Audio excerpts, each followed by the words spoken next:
ನಮಸ್ಕಾರ.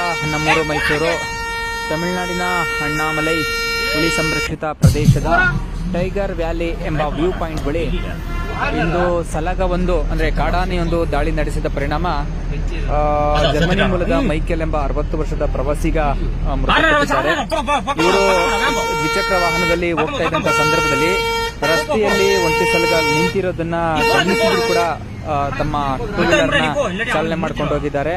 ಎರಡೂ ಬದಿನಲ್ಲಿ ಬೇರೆ ಬೇರೆ ವಾಹನಗಳು ನಿಂತಿದೆ ಕಾಡಾನೆಯನ್ನ ಕಂಡು. ಆದರೆ ಇವರು ಮಾತ್ರ ಆನೆಯಿಂದ ಏನು ದಾಳಿಗೆ ಒಳಗಾಗಲ್ಲ ಅನ್ನುವಂತ ಆತ್ಮವಿಶ್ವಾಸದಿಂದ, ಅತಿಯಾದ ಆತ್ಮವಿಶ್ವಾಸದಿಂದ ವಾಹನವನ್ನು ಚಲಾಯಿಸಿಕೊಂಡು ಹೋದಾಗ ಆ ಒಂಟಿ ಸಲಗ 2 ಬಾರಿ ಅವ್ರನ್ನ ಅಟ್ಯಾಕ್ ಮಾಡಿ ಸಾಯಿಸಿದೆ.